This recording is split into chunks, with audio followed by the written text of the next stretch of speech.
ওম শান্তি। আজিৰ তাৰিখ 14 মাৰ্চ 2025 বৰ্ষ। প্ৰাতঃ মুৰলী বাপদাদা মধুবন।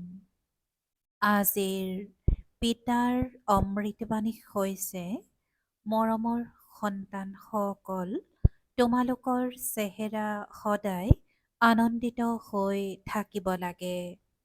আমাক ভগৱানে পঢ়াই এই আনন্দ চেহেৰাত জিলিকিব লাগে। আমাক ভগৱানে পঢ়াই এই আনন্দ চেহেৰাত জিলিকিব লাগে।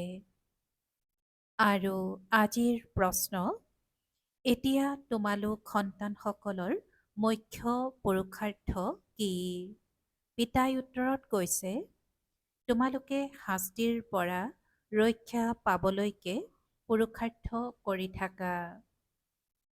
তোমালোকে শাস্তিৰ পৰা ৰক্ষা পাবলৈকে পুৰুষাৰ্থ কৰি থাকা। তাৰ বাবে মুখ্য হ'ল স্মৃতিৰ যাত্ৰা, যাৰ দ্বাৰাহে বিকৰ্ম বিনাশ হয়। তোমালোকে মৰমেৰে স্মৰণ কৰিলে বহুত উপাৰ্জন জমা হৈ গৈ থাকিব। পুৱাতে উঠি স্মৃতিত বহিলে পুৰণি সৃষ্টিক পাহৰি গৈ থাকিবা। জ্ঞানৰ কথাবোৰ বুদ্ধিত আহি থাকিব। তোমালোক সন্তানসকলে মুখেৰে কোনো অপ্ৰয়োজনীয় কথা ক'ব নালাগে। আৰু আজিৰ গীত, তুমহে পাকে হমনে জাহান পা লিয়া। তোমাক পাই আমি গোটেই জগতখনক পাই গলো। ওম শান্তি। ওম শান্তি। গীত যেতিয়া শুনে তেতিয়া সেই সময়ত কোনোৱেতো তাৰ অৰ্থ বুজি পায় আৰু তেওঁলোক আনন্দিত হয়। ভগৱানে আমাক পঢ়ায়, ভগৱানে আমাক বিশ্বৰ বাদশ্বাহী দিয়ে। কিন্তু ইমান আনন্দ অতি কম সংখ্যকৰহে ইয়াত থাকে। সেইটো স্মৃতি স্থায়ী হৈ নাথাকে। আমি পিতাৰ হৈ গলো। পিতাই আমাক পঢ়াই বহুত আছে, যাৰ এইটো নিচা নাবাঢ়ে। সেই সৎসংগ আদিত কথা অৰ্থাৎ কাহিনী শুনে, তেওঁলোকো আনন্দিত হয়। ইয়াততো পিতাই কিমান ভাল কথা শুনায়, পিতাই পঢ়ায় আৰু তাৰ পাছত বিশ্বৰ মালিক কৰি তোলে। তেন্তে বিদ্যাৰ্থীসকল কিমান আনন্দিত হোৱা উচিত। এই লৌকিক অৰ্থাৎ পাৰ্থিৱ পঢ়োতাসকল যিমান আনন্দিত হৈ থাকে, ইয়াত থকাসকল সিমান আনন্দিত হৈ নাথাকে। বুদ্ধিত ধাৰণি নহয়। পিতাই বুজাইছে, এনেকুৱা গীত 4-5 বাৰ শুনা, পিতাক পাহৰি গ'লে আকৌ পুৰণি সৃষ্টি আৰু পুৰণা সম্বন্ধও স্মৃতিলৈ আহি যায়। পিতাই কৈছে যে এনেকুৱা গীত 4-5 বাৰ শুনা, পিতাক পাহৰি গ'লে আকৌ পুৰণি সৃষ্টি আৰু পুৰণা সম্বন্ধও স্মৃতিলৈ আহি যায়। এনেকুৱা সময়ত গীত শুনিলেও পিতাৰ স্মৃতি আহি যাব। পিতা বুলি ক'লে উত্তৰাধিকাৰো স্মৃতিত আহি যাব। পিতা বুলি ক'লে উত্তৰাধিকাৰো স্মৃতিত আহি যায়। পঢ়াৰ দ্বাৰা উত্তৰাধিকাৰ পোৱা যায়। তোমালোকে গোটেই বিশ্বৰ মালিক হ'বলৈ শিৱ বাবাৰ পৰা পঢ়া, তেনেহ'লে বাকী আৰু কি লাগে। এনেকুৱা বিদ্যাৰ্থীৰ অন্তৰ কিমান আনন্দিত হোৱা উচিত। ৰাতি দিন নিদ্ৰাও নোহোৱা হৈ যাব। নিদ্ৰা ত্যাগ কৰিও এনেকুৱা পিতা আৰু শিক্ষকক স্মৰণ কৰি থাকিব লাগে, যেন এজনৰ নিচাত মতলীয়া। ওহো, আমি পিতাৰ পৰা বিশ্বৰ বাদশ্বাহী লাভ কৰোঁ। কিন্তু মায়াই স্মৰণ কৰিবলৈ নিদিয়ে। মিত্ৰ সম্বন্ধীয় আদিৰ স্মৃতি আহি থাকে। তেওঁলোকৰে চিন্তন চলি থাকে। পুৰণা আৱৰ্জনা অৰ্থাৎ অপ্ৰয়োজনীয় কথা বহুতৰে স্মৃতিলৈ আহে। পিতাই যি শুনায় যে তোমালোক বিশ্বৰ মালিক হৈ যোৱা, সেইটো নিচা নাবাঢ়ে। স্কুলত পঢ়াসকলৰ চেহেৰা আনন্দময় হৈ থাকে। ইয়াত ভগৱানে পঢ়ায়, সেইটো আনন্দ অতি কম সংখ্যকৰহে থাকে। নহ'লেতো সীমাহীন আনন্দত থাকিব লাগে। বেইহঁতৰ পিতাই আমাক পঢ়ায়, এইটো পাহৰি যায়। এইটো স্মৃতিত থাকিলেও আনন্দিত হৈ থাকিব। কিন্তু পূৰ্বৰ কৰ্মভোগেই এনেকুৱা, সেয়েহে পিতাক স্মৰণ নকৰেই। মুখ আকৌ আৱৰ্জনাৰ ফালে গুচি যায়। পিতাই সকলোৰে কাৰণেতো নকয়, ক্ৰমানুসৰি হয়। মহান সৌভাগ্যশালী সেইজন যি পিতাৰ স্মৃতিত থাকে। ভগৱান বাবাই আমাক পঢ়ায়। যেনেকৈ সেই পঢ়াত বুদ্ধিত এইটো থাকে যে অমুক শিক্ষকে আমাক বেৰিষ্টাৰ কৰি তোলে, তেনেকৈ ইয়াত আমাক ভগৱানে পঢ়ায়। ভগৱান ভগৱতী কৰি তোলাৰ বাবে তেন্তে কিমান নিচা থাকিব লাগে। শুনাৰ সময়ত কিছুমানৰ নিচা বাঢ়ি যায়। বাকীসকলেতো একোৱেই বুজি নাপায়। বছ গুৰুৰ শৰণ ল'লে এনেকৈ ভাবিব যে এওঁ আমাক লগত লৈ যাব, ভগৱানৰ লগত সাক্ষাৎ কৰাব। এওঁতো শিৱ বাবা স্বয়ং ভগৱান। নিজৰ লগত সাক্ষাৎ কৰাই লগত লৈ যাব।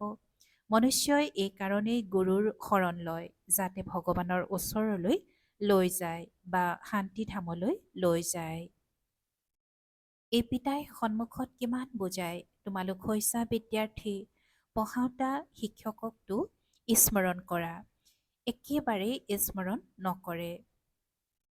পিতাই আজি কৈছে যে মনুষ্যই এই কাৰণেই গুৰুৰ শৰণ লয়, যাতে ভগৱানৰ ওচৰলৈ লৈ যায় বা শান্তিধামলৈ লৈ যায়। এই পিতাই সন্মুখত কিমান বুজায়, তোমালোক হৈছা বিদ্যাৰ্থী, পঢ়াওঁতা শিক্ষককতো স্মৰণ কৰা। একেবাৰে স্মৰণ নকৰে। কথাই নুসুধিবা। ভাল ভাল সন্তানসকলেও স্মৰণ নকৰে। শিৱ বাবাই আমাক পঢ়ায়, তেওঁ জ্ঞানৰ সাগৰ, আমাক উত্তৰাধিকাৰ দিয়ে। এইটো স্মৃতিত থাকিলেও আনন্দৰ সীমা নোহোৱা হ'ব। পিতাই সন্মুখত শুনায়, তথাপিও সেইটো নিচা নাবাঢ়ে। বুদ্ধি অন্যফালে গুচি যায়। পিতাই কয়, মোক স্মৰণ কৰিলে তোমালোকৰ বিকৰ্ম বিনাশ হ'ব। মই প্ৰতিশ্ৰুতি দিছোঁ, এজন পিতাৰ বাহিৰে আন কাকো স্মৰণ নকৰিবা।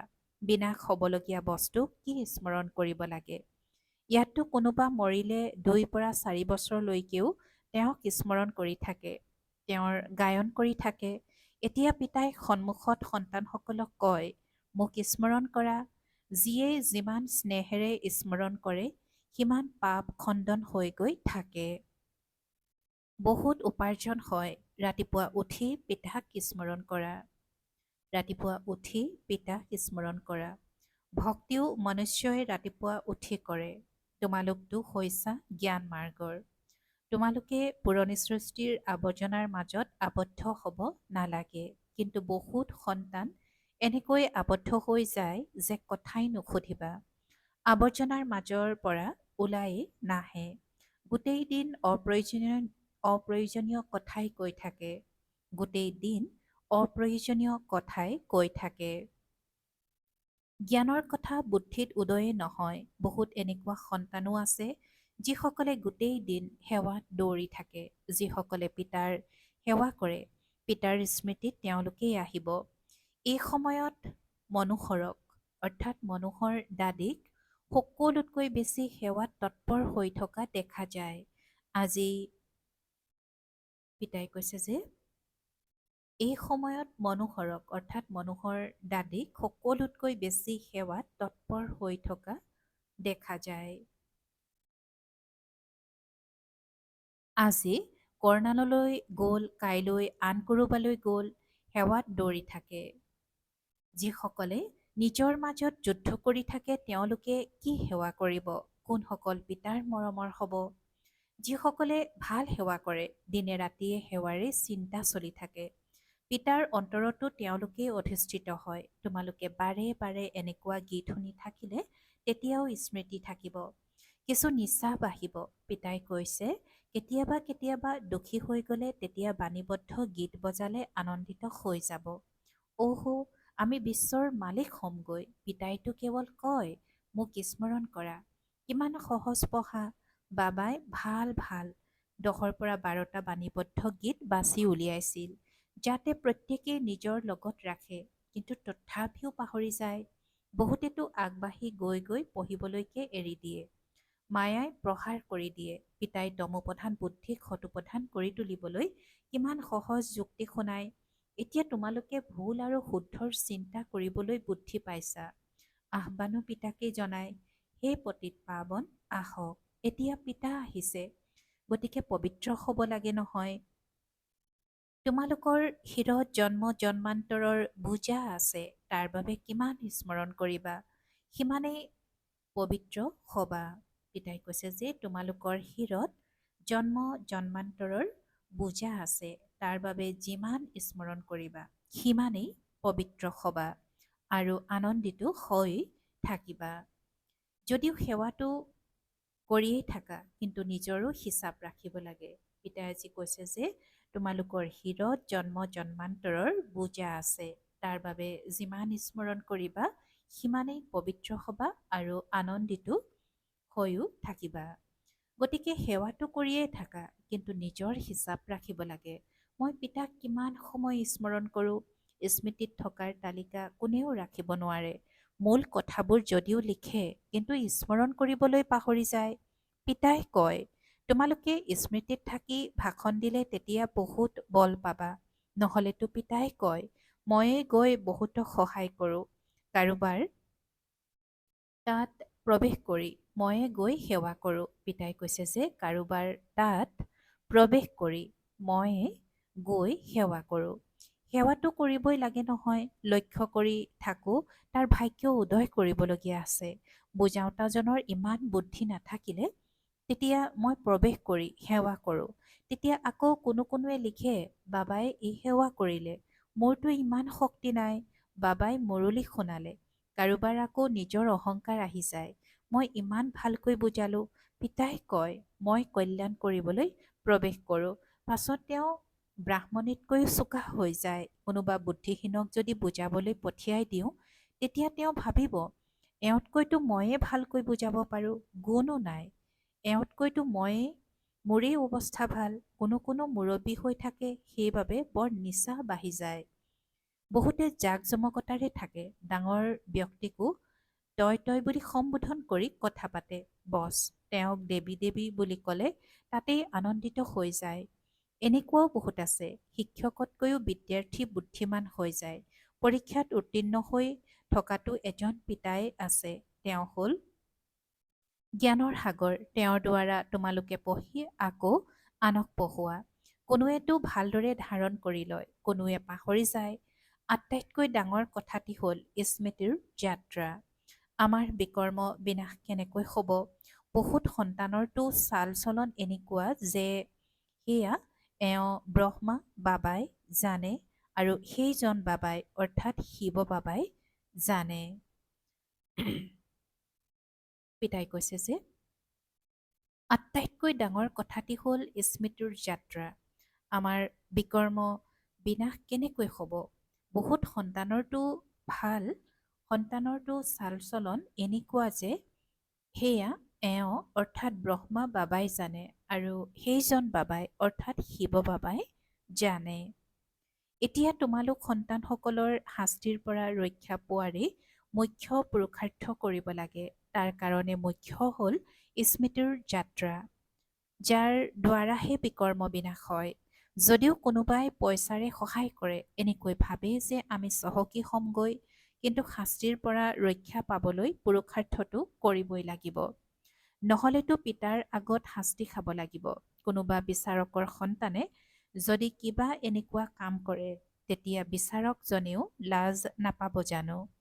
পিতায়ো ক'ব, মই যাৰ প্ৰতিপালন কৰিলোঁ তেওঁক আকৌ শাস্তি খুৱাম। সেই সময়ত তললৈ মূৰ কৰি হাই হাই কৰি থাকিব, পিতাই ইমান বুজালে পঢ়ালে, মই ধ্যান নিদিলোঁ। পিতাৰ লগত ধৰ্মৰজাও আছে নহয়, তেওঁতো জন্মপত্ৰিকা জানে।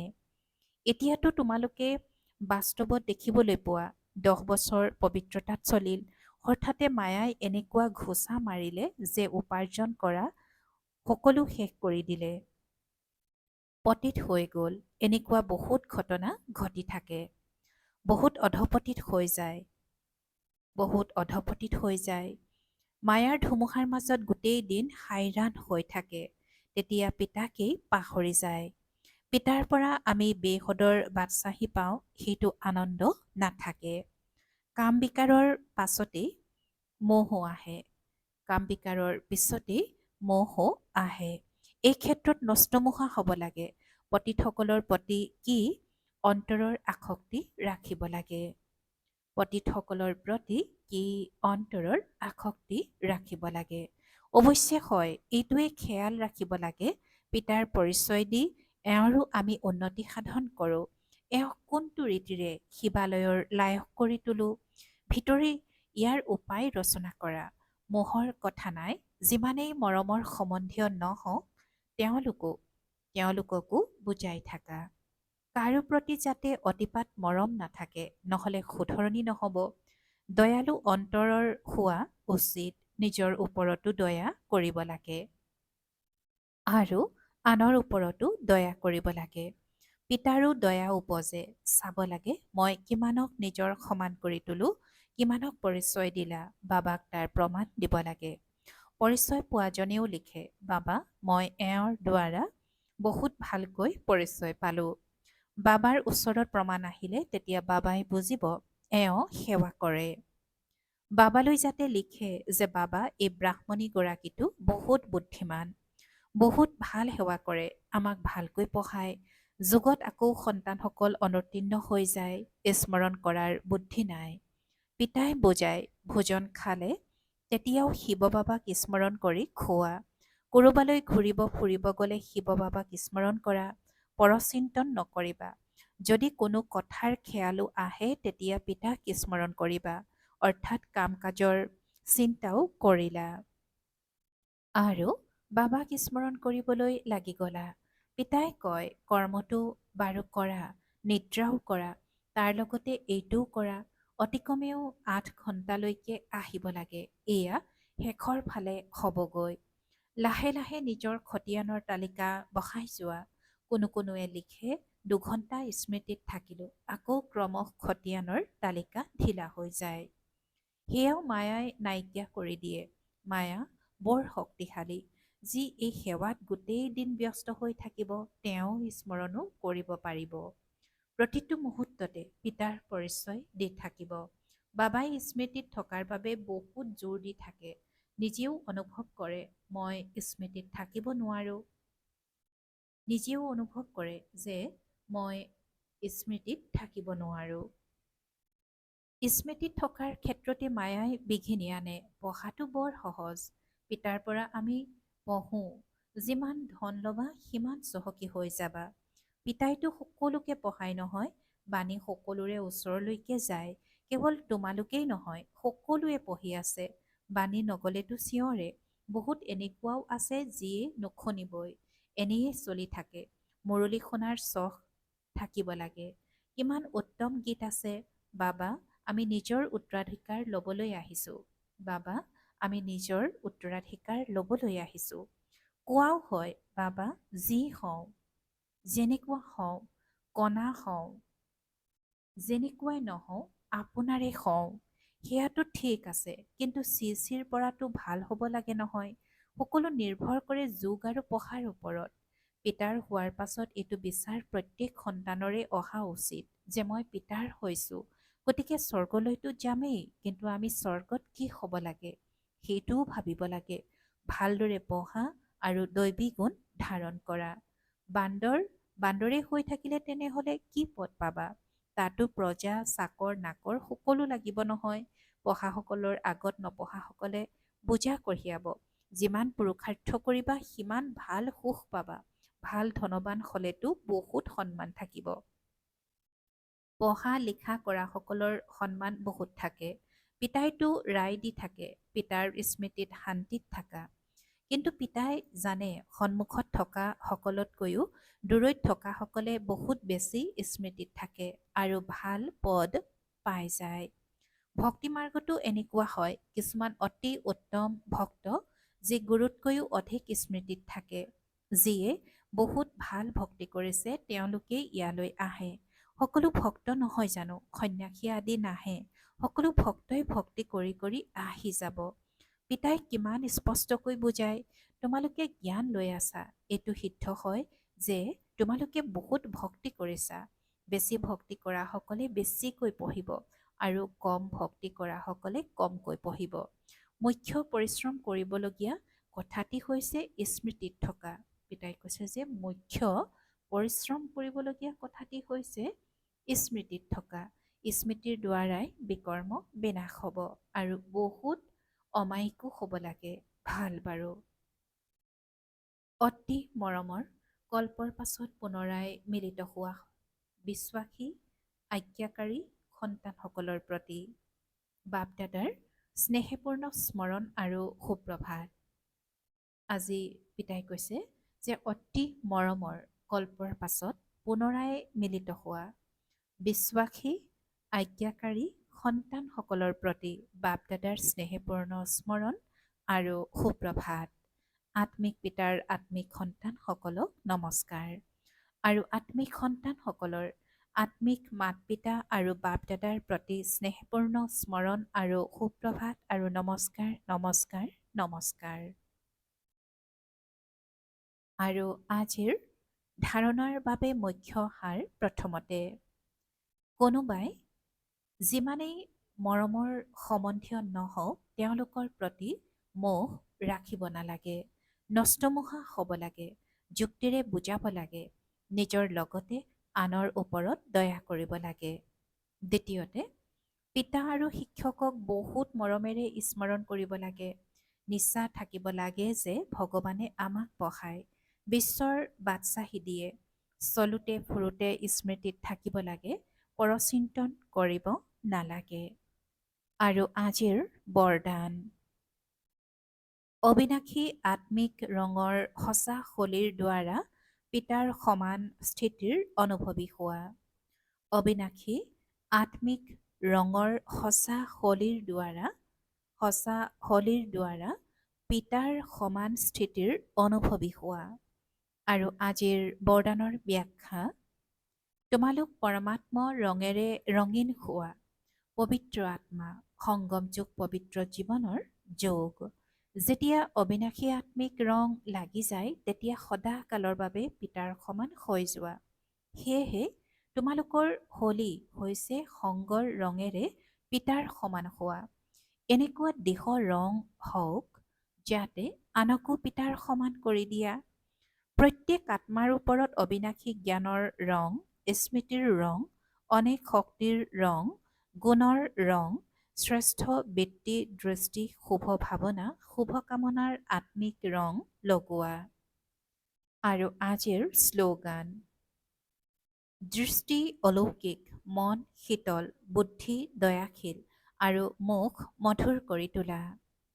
দৃষ্টি অলৌকিক, মন শীতল, বুদ্ধি দয়াশীল আৰু মুখ মধুৰ কৰি তোলা। ওম শান্তি। সত্যতা আৰু সভ্যতাৰূপী সংস্কৃতি ধাৰণ কৰিবলৈ আজিৰ অব্যক্ত সংকেত। সত্যতাৰ শক্তি স্বৰূপ হৈ নিচাৰে কোৱা আৰু নিচাৰে চোৱা। আমি সৰ্বশক্তিমান চৰকাৰৰ অনুচৰ। এইটো স্মৃতিৰে অযথাৰ্থক যথাৰ্থত আনিব লাগে, সত্যক প্ৰসিদ্ধ কৰিব লাগে। লুকুৱাব নালাগে কিন্তু সভ্যতাৰে। নিচা থাকিব লাগে যে আমি শিৱ শক্তি। নিচা থাকিব লাগে যে আমি শিৱ শক্তি। শক্তিসকলে সাহস কৰিলে সৰ্বশক্তিমানে সহায় কৰে। ওম শান্তি।